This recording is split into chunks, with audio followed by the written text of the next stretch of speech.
Pocatello, Idaho, May 6, 1975. Lynnette Dawn Culver, a 12-year-old 7th grade student at Alameda Junior High, near the northeast corner at 845 McKinley Avenue and West Alameda Road, vanishes from the school at lunch. Lynnette was likely walking home for lunch, as her family reports she often did, living just to the northwest across Alameda, about halfway down the street at 231 Fairbanks, with her father, mother, and older brother and sister, the family next-door neighbors and friends of Pocatello Detective Al Kuda.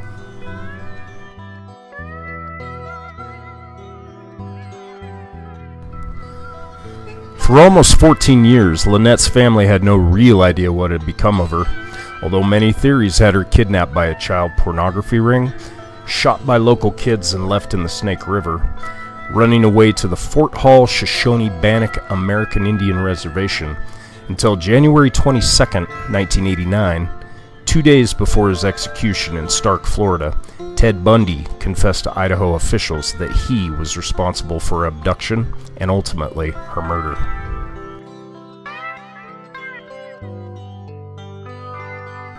Bundy confessed to Idaho Attorney General investigators Russel Reneau, Randy Everett, and others that he had picked her up at the school, driving her to the Holiday Inn where he was staying, soon calling Randy back in after the confession for unknown reasons, inferring that he had more to say. Ted described that he had drowned Lynnette in the bathtub of his room at the Pocatello Holiday Inn before depositing her in the Snake River. Bundy had a compelling story and seemed to know much about the girl and her family, details later confirmed by the school district and parent interviews.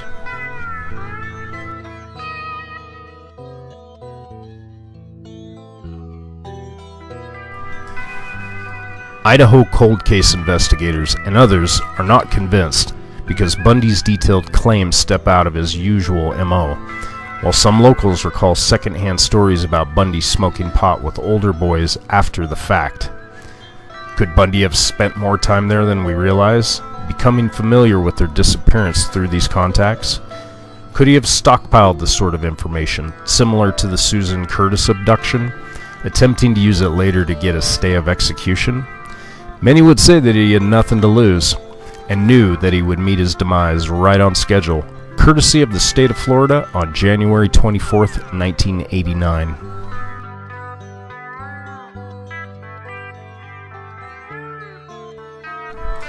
The truth? We just don't know. There is no available police report, and even the Idaho cold case cops in Pocatello claim to not have it. There is no transcribed or audio version of the confession to Reneau and Everett available, and it looks somewhat like it may potentially not exist. Was it ever recorded? Was it later destroyed? Lynnette's father was told details about the case to a small degree, but chose not to hear it in detail, preferring to carry on his and his family's life without the unneeded pain the information would burden them all with. With this said, the details in the story ahead come directly from the family's and law enforcement's point of view. Today, but this is the original Pocatello Holiday Inn in Idaho. Pocatello, obviously. Whoa, emergency brake. But that'll smell good. So, as the narrative goes, Ted Bundy stayed on the back side of the building on the lower side where he could potentially back his Volkswagen in or park on the back side where some of the other parts of the building were unfinished and it was a little quieter back here. Basically kind of a weekend style trip up here. He was driven up here by the madness, according to his confession to Russel Reneau, who was the Attorney General's investigator for the state of Idaho. And this is actually the back side in this section that is widely believed to be where he stayed when he was up here, and very likely drowned Lynnette Culver, as he told Randy Everett in 1989 in Florida, 2 days before he was executed, when he was up there with Russ Reneau. And what's kind of interesting, this part of the building was built in 1974, a year before he came up here, but it's very much original tubs, original old windows, very much the same, except for the fob style keys. But this would have been where it was. So on May 6th, 1975, shortly before noon or thereabouts, he decided to go downtown and see what he could find. He was probably looking for some girls downtown. He was clearly, he was being Ted. He was clearly on the hunt, because he had been here the night before, or the day before I should say, and had struck out at the women's dormitory at Idaho State University, a little bit southeast of this area. Absolutely fantastic. Wow. These are certainly error correct. Actually, what I made is Turner, come here for a housing.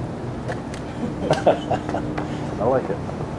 It's very, very collegiate the way they put that.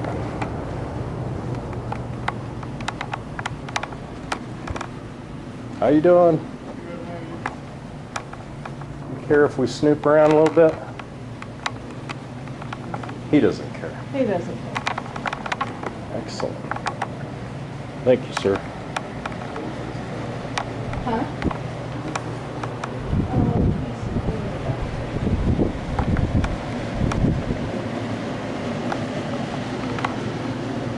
So go up, go to the 6th floor or above that, just because there's no residents up there currently on those floors. Okay. Anything below that, there's some football players. So. Okay. So second and third, no good? Yeah. Well, we're on second right now. Oh, this is the second. So the third is no good, though. Okay. Okay. Fair enough. That's okay. Well, he couldn't have gotten up.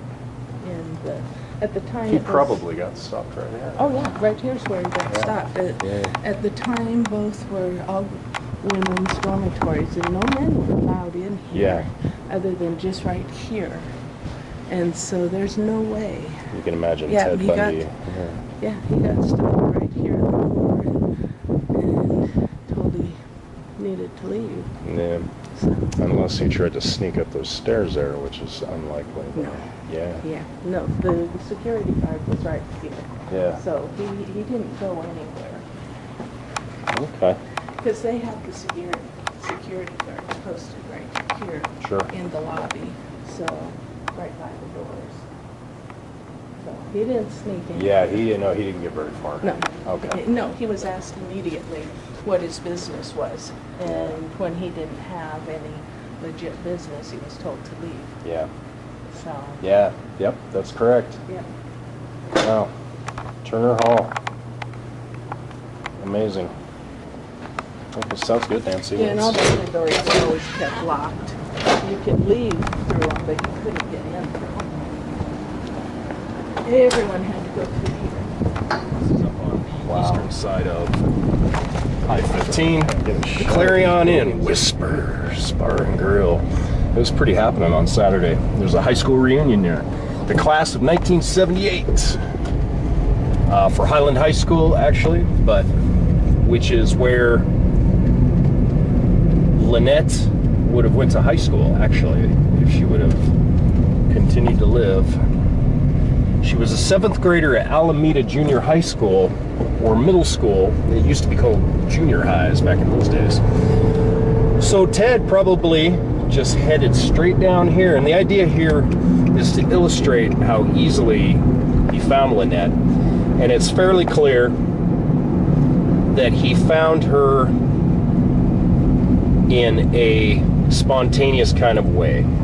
She weighed about 110 pounds and was about 5'3". She still played with Barbie dolls, and she lived really, really close to Alameda Middle School, which is down here through this intersection. This is Jefferson, and what is the name of the street? Alameda. Thank you. Even the street is called Alameda.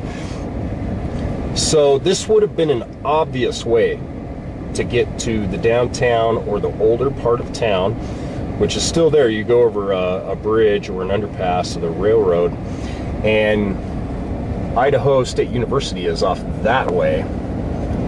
And at the time, Al Cuda for the police department was actually Lynnette's neighbor. It was the family's neighbor.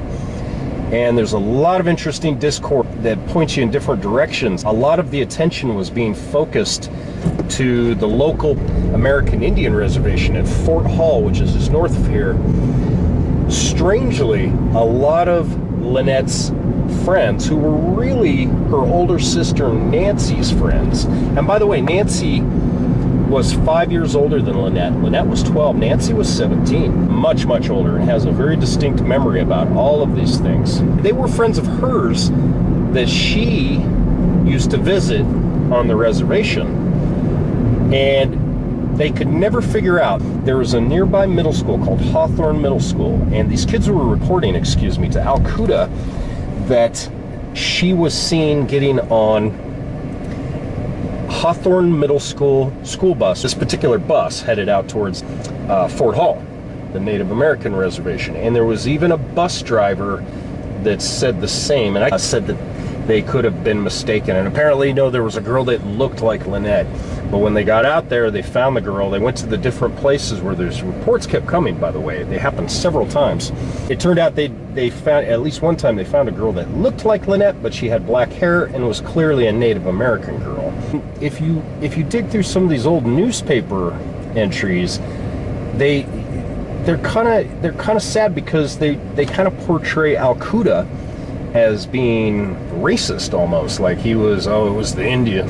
And it's even in the newspapers, you can find different things. But the fact is he was just really good friends of the family, and he was following up reports, but because he was pointing the direction towards Fort Hall, it almost seems that way. So anyway, going right through this intersection. It was mostly the kids saying. Yeah. It was the kids. It was the kids saying this stuff. And when we asked Nancy about it, she kind of said, I don't know. And it makes you wonder if it was a smaller town thing. Maybe they were just trying to get some attention because there wasn't much going on and they wanted to be part of the case. Oh yeah, we saw Lynnette out at the Fort Hall, and they're just kind of spinning the wheels and probably not mean-spiritedly. Lynnette did not have a boyfriend. The one boy that you hear about, Charlie Lavada, was actually not a boyfriend. It was one of Lynnette's friends. Lynnette did not drink beer. She did not smoke cigarettes. She did not do stuff like that. She was a homebody. She stayed at home. She didn't even like going down into the basement of the house, according to Nancy, because it was spooky. Anyway, this is Alameda Middle School, right here. This is where she was going to school as a 7th grader in the 1974-1975 school year. The school at the end of the street down here, she went to elementary school here for 1 year. But according to Nancy, one of the most interesting things, if she was going home for lunch, she would not have gone along the front of the school on the other side. She would have cut through here, because the lunchroom comes out of one of these doors. And I looked in there, it's true. The kids ate in the gymnasium. She would have cut through this field because the street that she lived on, Fairbanks, is just right down there. She would have cut across it, but there's no way that she would have walked from the front of the building. It just, she could have technically, but it doesn't make sense. She was cutting through and wanted to get home quicker because she only had a limited amount of time to make it home for lunch. And who knows why she wanted to go home for lunch. Maybe her family had some snacks at home that she preferred to the school lunch. I get that. I used to do stuff like that. You got a big bag of chips at home, or you could eat fish sticks and watermelon, or whatever disgusting other stuff they have at schools. especially in the 70s. Come on, help me, Paula. What do we got? I just remember they used to put lima beans in the meat to make it go further. Oh. This is Alameda Junior High here. Okay. So I'll go drive by it before I take you over to the house. And this is where she was indeed going to middle school. Yes. At the time, she was Yes. a 7th grader. She was a 7th grader. Her first year.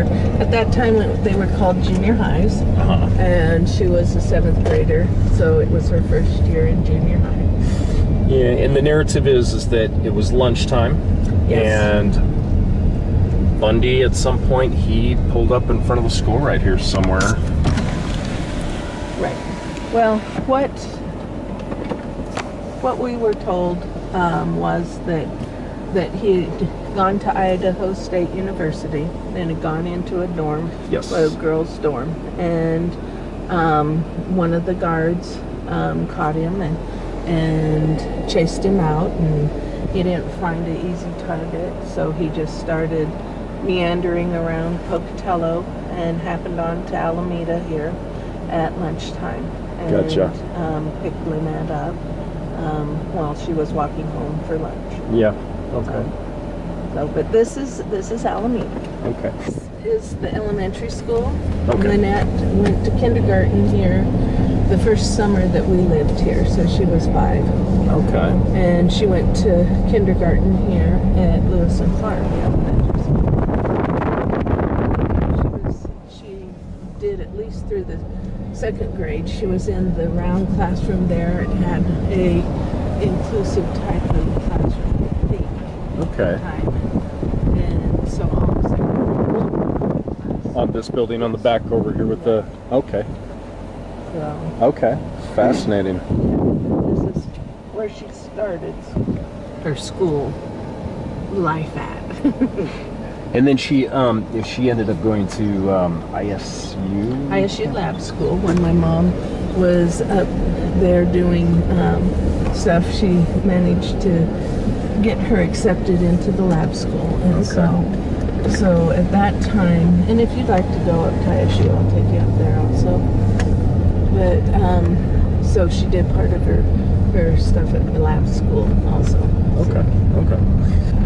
Okay. So she went to roughly the 2nd grade here, Mm-hmm. and then the lab school, Mm-hmm. and then this. And then Tyhee And for then- 6th grade. Okay.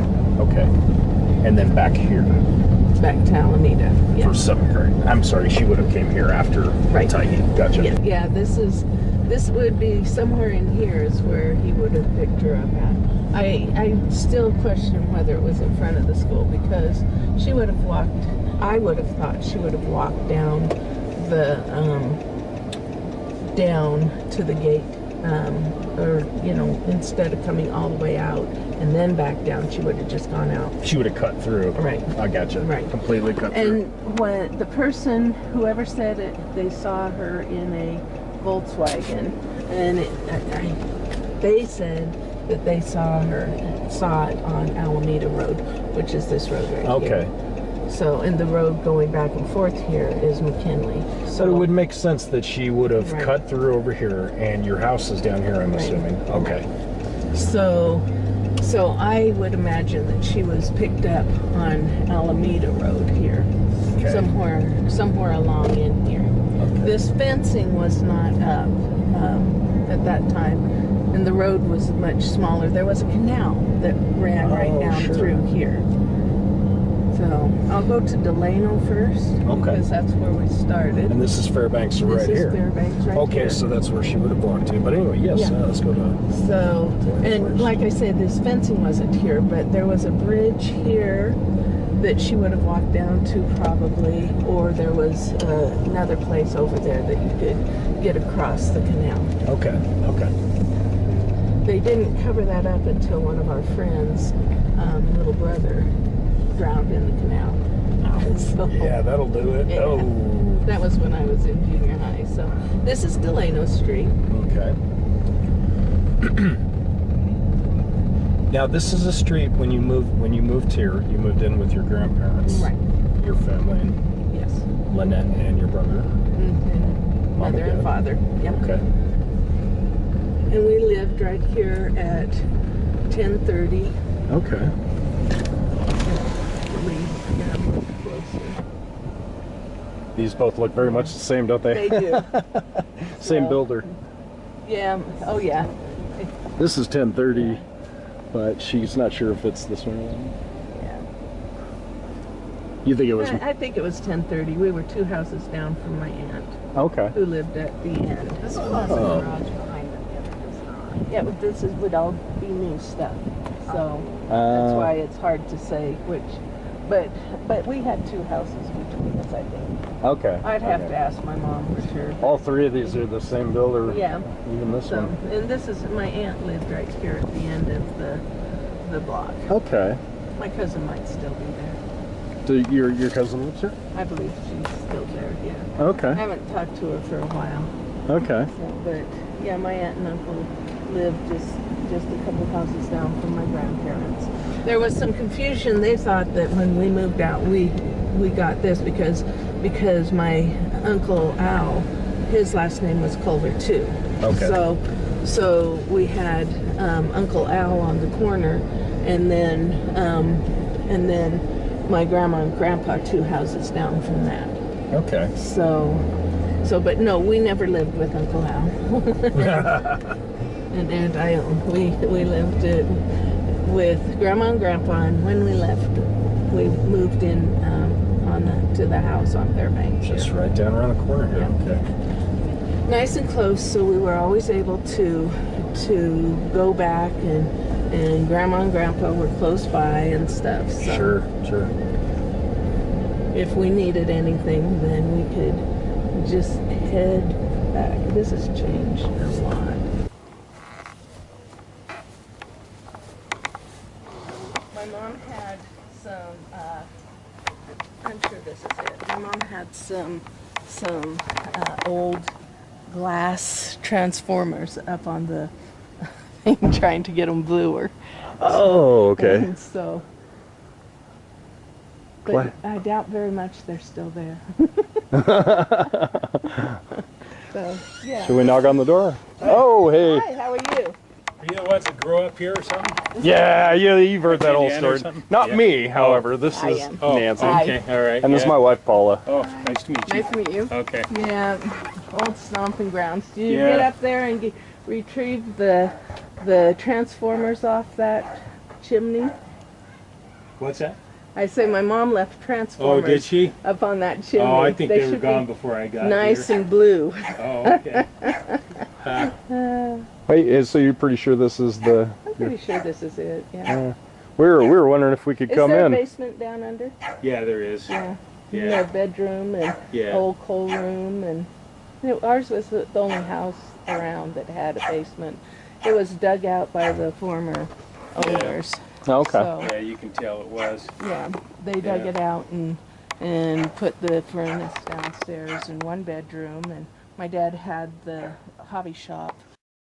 We had, at the time that we traveled to Florida, we had scoured the state for missing persons reports and that kind of thing. But we had no interviews, from anyone close to the victim. So that information was not available to us at that time, but the information that he gave me during the interview was that he met her at about noon, right outside the school. Wow. And yeah, when you look at that and think about it, what a brazen thing, thing to do. And the fact that he was successful at getting her in his car just pretty much amazed me. But he was a very charismatic and persuasive guy. He said that she was supposed to meet her boyfriend for lunch, and he ran into her. He did not tell me ever what the ruse was that he used to entice her into his vehicle. Okay. But because of his history, my inclination was to conclude that he probably used the police officer ruse. He clearly had spent a lot of time talking with her. He had a lot of knowledge about her life, including the fact that they were about to move to a larger house so that his grandmother could move in with them. And that turned out to be true.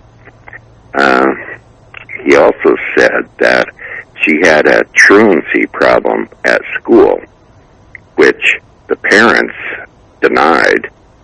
But when we checked with the school system, we found out that was in fact true. It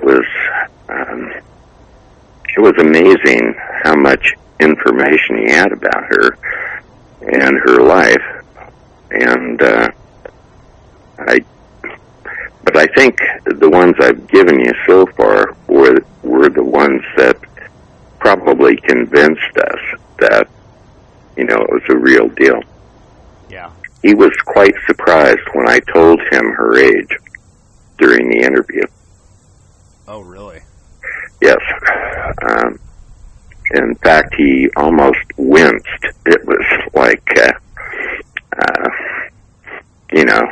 she was apparently one of his youngest victims, and that came as a surprise to him. During the course of my interview of Bundy, I asked him, with respect to Lynnette, what the cause of death was. And he said drowning. Yeah. And I had earlier asked him where he disposed of the body, and he said in the river, close to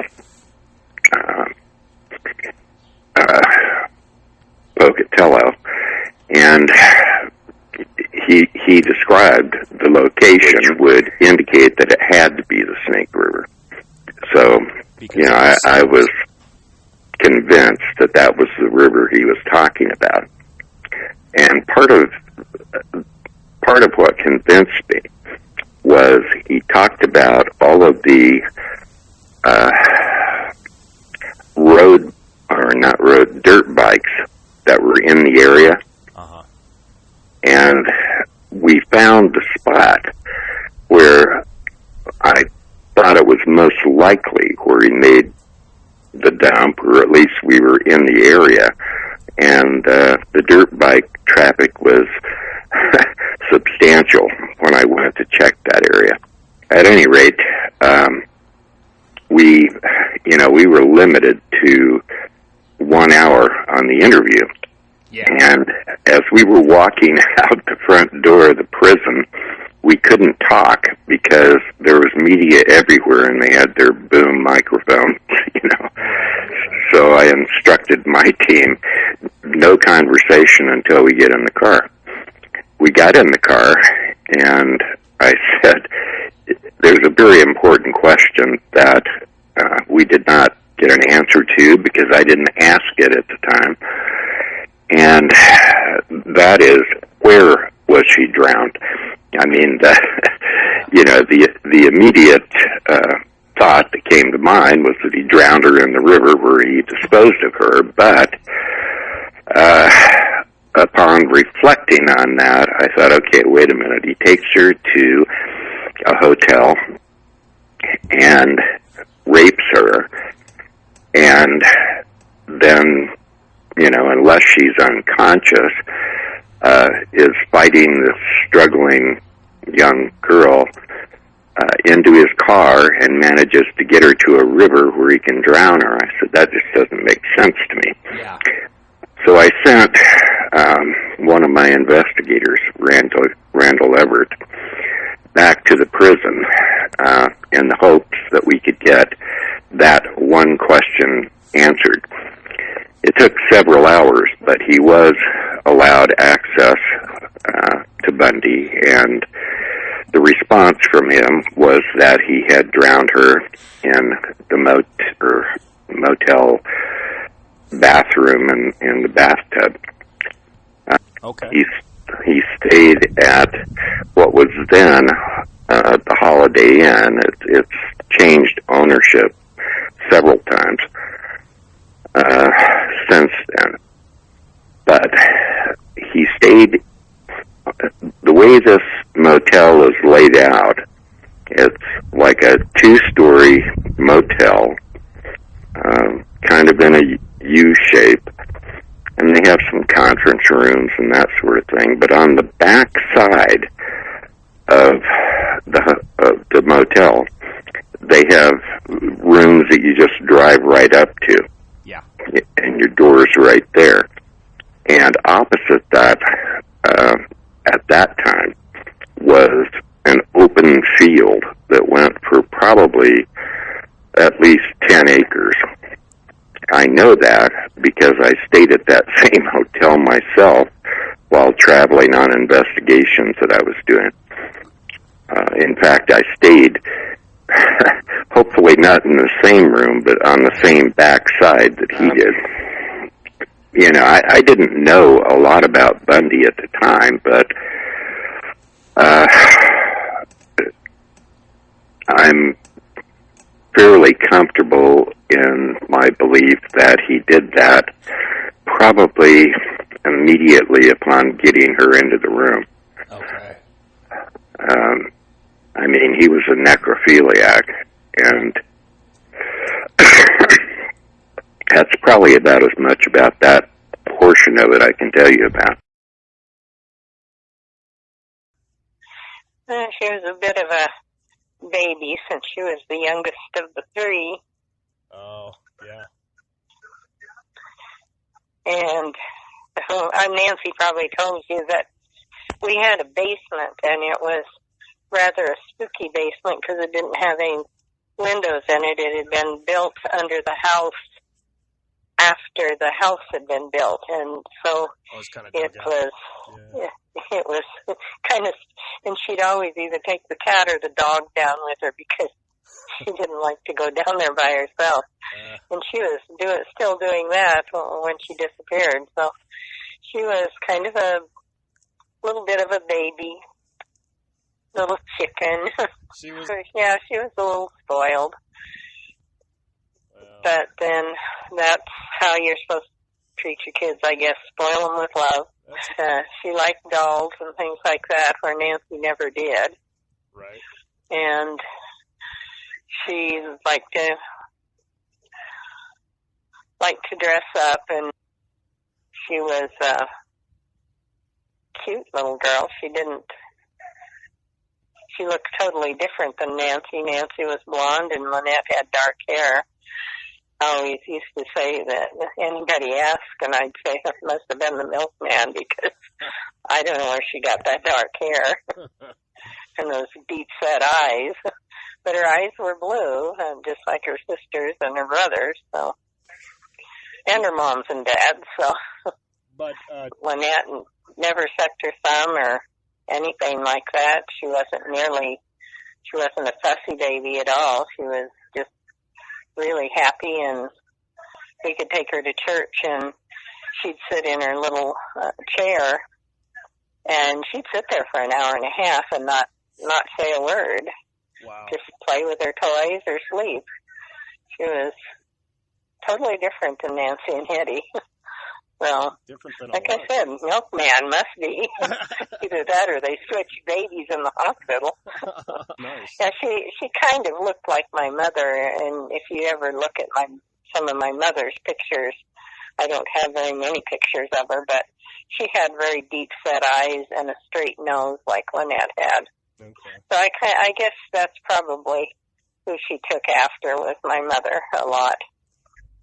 I know she was running around with some of the Indian kids on the res, but I've never been prejudiced or anything like that. In fact, I taught out on the reservation for years, and most of the Indian kids were in my class because I taught Indian kindergarten and knew all the families, had been to their houses and things like that. Nancy played on the Indian baseball team, and so it was no big deal that she was running around with the Indian kids. I didn't care. But, so, I don't know. Some of them said that, there was a report that she got on the bus that went out to the anyway, they think she did. And all of these, I thought I saw her, and, well, there was a girl trying to look like her and stuff like that. I don't know how many trips my husband made out to the reservation following up on leads that, nothing. But by the same token, they showed him a place where she supposedly had spent the night by herself outside. And I'm going, oh, come on. She would not have done that. She couldn't even go down in the basement by herself, let alone stay outside on the reservation in the dark. Right. I saw the reports in the newspaper about kids were reporting to Al Kuda, your neighbor, that she was seen getting on a bus from Hawthorne Middle, I think. She went to Alameda Junior High, but there was a Hawthorne Junior High also, and most of the Indian kids did go to the Hawthorne because at that time students weren't allowed, like they are now, to switch districts, and so the reservation fed into Hawthorne, most of them. Charlie Levada, his dad was I believe the police chief out at Fort Hall. Okay. He at least was a police officer out at Fort Hall, but I think he was actually the police chief. For the tribal nation or right. And then she was also friends with a girl that she called Rosa, but I don't know what her last name was. Charlie's the one that told my husband, or told Al Kuda, I'm not sure how the word got to my husband, Al, that that she had spent the night out on the res in the dark in this one area, and Al went out and looked. And he said, oh yeah, somebody definitely had been there, you could tell. But it could have also been staged, He didn't necessarily prove that she was there. It just amazes me if it was her that she could do that.